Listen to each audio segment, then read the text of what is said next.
경기 끝난 직후에 트위터에 올라온 현재 토트넘 팬의 절규에 가까운 한탄입니다.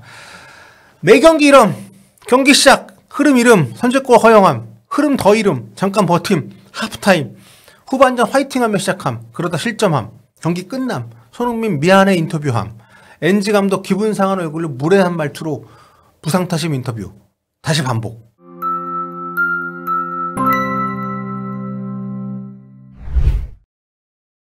전반전 주요 기록 한번 살펴보겠습니다. 슈팅 숫자 11대3, 유효 슈팅 4대2, 점유율 52대48, 패스 숫자 234대 219, 패스 성공률 모든 수치에서 토트넘이 밀리고 있습니다. 에스턴 빌라가 그다지 잘한다는 생각이 안 드는 경기 운영을 함에도 불구하고 토트넘이 너무도 어이없게 상대에게 공격을 많이 내주고 있습니다. 무엇보다 경기 시작 1분도 채 지나기 전에 실점을 한 게 좀 컸고요. 그 장면이 어떻게 보면 오늘 경기를 상징하는, 중원이 너무도 터무니없이 펑펑 뚫리면서 실점까지 가는 과정이 정말 거의 수비를 포기한 것 같은 그런 모습이었고요. 전반 18분에도 중원에서 틸레망스가 볼 잡아서 하프라인에서부터 박스까지 올라오는 과정에서 아무런 제지를 받지 않았습니다.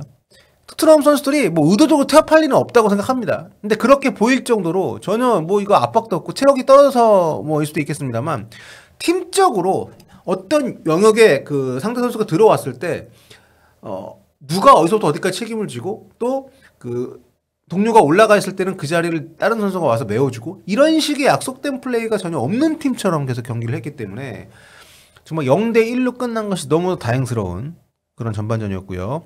킨세키 골키퍼가 첫 골 실점 과정에서는 엄청난 실수를 했지만, 자, 그래도 그 뒤에 한 3번 정도 슈퍼 세이브를 하면서 팀을 일단 한 골 차로 살려놨습니다. 근데 이제 후반전에 어떨지 모르겠습니다. 지금 모르겠어요. 토트넘의 여러 가지 문제 중에 저는 가장 큰 게 6번이 정해져 있지 않다는 거 생각하거든요. 이 팀은 기본적으로 이제 그 박스 안에서부터 짧게 빌드업을 해가지고 올라오는 축구를 하고 있는데, 지금 주전 수비수들 다 나가리 되고, 미드필드에서도 그 역할을 하는 선수가 매 경기 바뀌고 있고, 이러는 과정에서 결국 이날 에스턴 빌라 보세요. 골키퍼가 롱볼 뻥뻥 차면서 오지 않습니까? 그게 나쁜 축구가 아니거든요. 아니면 좀 섞어서라도 하든지. 하여튼 박스 안에서부터 어떻게든 계속 포스테코글루 감독이 해왔던 그 축구의 변화를 주지 않고 시도는 하고 있는데, 이렇게 완전히 새로운 구성의 선수단, 매 경기 라인업이 바뀌는 이런 선수들을 데리고 그런 축구를 과연 얼마나 완성도 높게 할 수 있을까. 그 과정에서 계속 실수가 유발이 되면서 토트넘이 힘든 경기를 하고 있습니다. 자, 손흥민 선수 오늘 슈팅 기회, 전반 23분 토트넘의 첫 슈팅을 손흥민 선수가 기록을 했습니다. 오른쪽 무어 선수의 크로스 상당히 좋았었는데, 슈팅하는 타이밍에 이제 에밀리아노 마르티네스 골키퍼가 각도를 거의 없애버리는 상당히 좋은 수비를 했습니다. 그래서 골 넣지 못했고요. 후반전 좋은 플레이 좀 기대를 하면서 보겠습니다. 토트넘도 못하지만 에스턴 빌라 역시 올 시즌에 그렇게 좋은 흐름으로 갔던 팀이 아니기 때문에 후반전에도 전반처럼 그렇게 많이 주도하는 축구를 할 수 있을지 아직 모르거든요. 물론 토트넘이 그런 식의 반전을 많이 보여주는 최근의 모습은 아니었습니다만, 아무튼 좀 그런 모습이 오늘 나오길 바라고, 그리고 토트넘 무엇보다 손흥민 선수 빌라파크에서 정말 엄청 강한 선수 아니겠습니까? 그러한 징크스에 한번 또 기대를 걸면서 후반전 제발 포스테코글루 감독 고개 흔드는 모습 좀 그만 봤으면 좋겠고요. 또 좋은 장면들이 많이 나왔으면 좋겠습니다. 다들 예상을 했지만 혹시나 기대를 걸었던 토트넘의 FA컵 행진이 여기서 마감이 됐습니다. 에스턴 빌라 원정 가서 졌고요. 마티스텔의 데뷔골 외에는 별 의미 없는 결말이 되고 말았습니다. 1대2 패배를 했는데요. 어쩌면 포스텍 감독이 지휘한 마지막 경기라는 의미가 생길 수도 아직은 별일이 없습니다만, 토트넘이 자신들이 압도적으로 강했던 빌라파크 원정에서 그야말로 참담한 경기력 끝에 1대2로 패배하면서 FA컵 탈락했습니다. 정말 졸전 오브 졸전이었고요.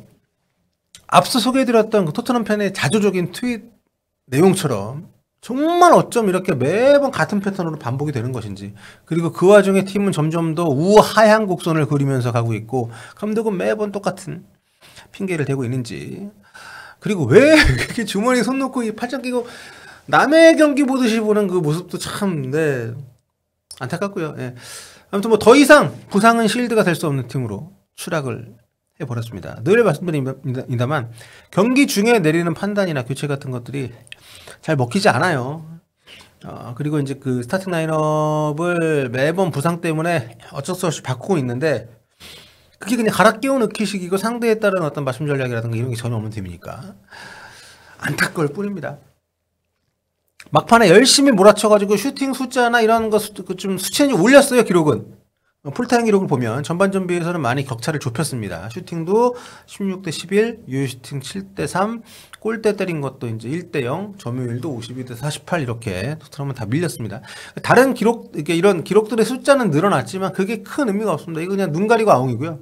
추가 시간에 터졌던 마티스 텔의 만회골 외에는 뭐 성과가 없었고 텔이 이제 왼쪽에 선발 출전했거든요. 손흥민 선수가 톱으로 나오고 그러니까 팀 추가 실점에 빌미가 되는 패스 미스를 텔이 좀 범했습니다.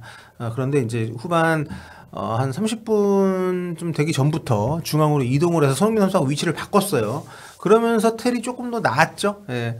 아무래도 상대가 좀 체력이 떨어져 있는 상황에서 마티스텔의 움직임이 좀 더 힘을 좀 받을 수가 있었는데 잉글랜드 무대 데뷔골을 터뜨리는 데는 성공을 했습니다만 전체적으로 마티스텔 역시 이 팀의 운명을 바꿀 수 있는 수준의 선수는 전혀 아니라는 것을 주경기째 계속 보여줬습니다.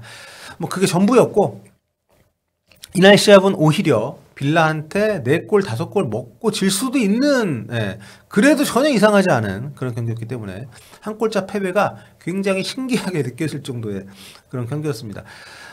참 빌라가 만약에 좀 결정력이 있었다면 진짜 4대0 5대0 갔을 수 있는 경기 내용이었어요. 특히 그 하프타임 때도 말씀드렸습니다만 이 중원에서 상대가 저렇게 대담하게 볼을 갖고 치고 올라오는데 이거를 누구도 뭐 파울로도 끊질 않고 따라붙지도 못하고 태클도 들어가질 않고 거의 방치하는 듯이 수비를 냈단 말이죠.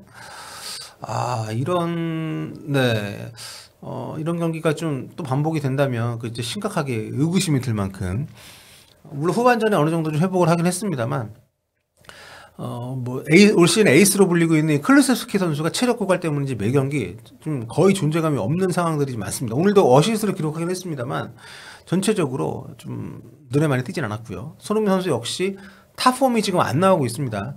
그 전반전 23분이었죠. 그 에밀리아노 마르티네스가 나와가지고 먼저 그 각도를 완전 좁혔던 그 상황.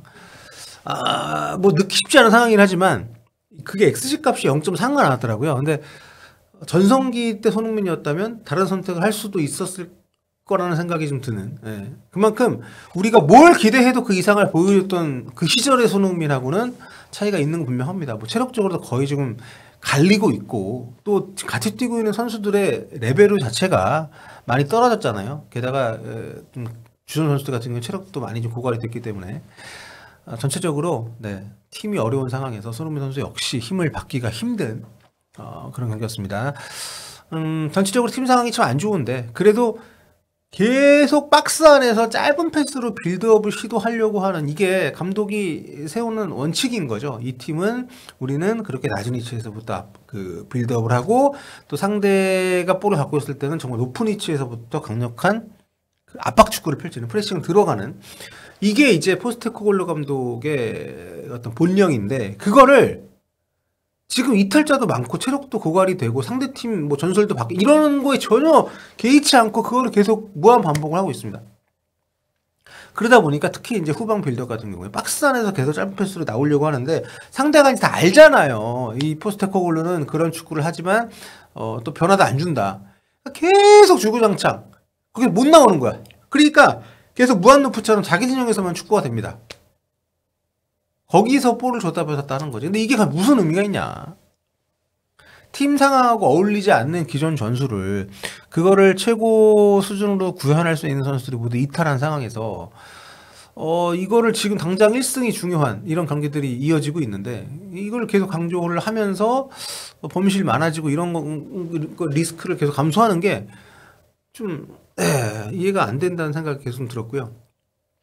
그 상황이 바뀌었으면 거기에 맞는 수를 꺼내는 게 맞지 않나 싶은데 에미리 감독 같은 경우는 이제 골키퍼의 골킥을 상당히 잘 활용하면서 판을 흔드는 모습이 있었죠. 낮은 위치에서 상대를 끌어들이려고 했던 상황들을 제외하면 에밀리아노 마르티네스 선수가 롱킥으로 뻥뻥 차주면서 네 그렇게 이제 공격의 시작을 했었거든요.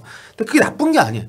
그러니까 뭐 그 처음 토트넘이 왔을 때 그 영국 국내 언론한테 이제 포스테코글루가 펩 감독 전술 뭐 안 좋게 얘기하면 카피고 좋게 얘기하면 그걸 지향한다라는 그때는 좀 팀 성적이 좋았기 때문에 칭찬을 좀 받았었는데 거기에 아직도 지금 많이 천착하고 있는 것이 아닌가. 지금 근데 그때랑 지금 많이 다르잖아요. 좀 팀 성적도 그렇고 보유하고 있는 선수들의 레벨이나 또 부상 안 당한 선수의 숫자나 이런 거. 근데 이거를 계속 좀 고수를 하다 보니까 에미리 감독하고도 좀 비교도 되고. 저는 포스텍 감독이 경질 시기를 이미 좀 지났다고 보는 입장에서 이런 경기 계속 이어갈 게 지금 뻔하잖아요. 상황이 굉장히 안타깝습니다. 그래서 뭐 그런 얘기 아직은 없습니다만 제가 지금 경기 끝나고 곧바로 호토크를 뜨고 있기 때문에 이제 그 믿고 있던 컵 대회 호성적이 컵 대회 3개잖아요. 그러니까 유로파리그, FA컵 카라바오컵, FA컵 카라바오컵 탈락했습니다. 불과 뭐 일주일도 되지 않은 시간에 유로파밖에 안 남았는데 유로파라도 밀어주면서 계속 포스테코글루 감독 취재로 가는 것이 의미가 있나라는 생각이 들 정도의 최근 흐름이고 오늘 경기였습니다. 뭐 마땅한 감독이 없다고 지금 상황에서 포스테코글루 감독에게 계속 지휘봉을 주는 것이 어떤 의미가 있을지 잘 모르겠습니다. 예. 근데 지금 상황에 팀이 굉장히 급박해요. 유로파리그가 남아있다고 해도 리그에서 지금 이런 오늘 경기 보면 정말 하위권에서 헤어나지 못할 것 같거든요. 부상자들 좀 언제 들어올지 모르는 상황에서. 참. 아무튼 좀 팀에서는 용단이 필요한 상황이 아닌가 싶은데 또 뒤에 어떤 얘기들이 있었는지 한번 좀 정리를 좀 해보고 다시 말씀드릴 수 있도록 하겠습니다. 자, 토트넘이 에스턴빌라 원정에서 참패하면서 경기에 한 골 차였지만 실제 경기 내용은 더 안 좋았으니까요. FA컵 탈락했다는 소식 전해드렸습니다.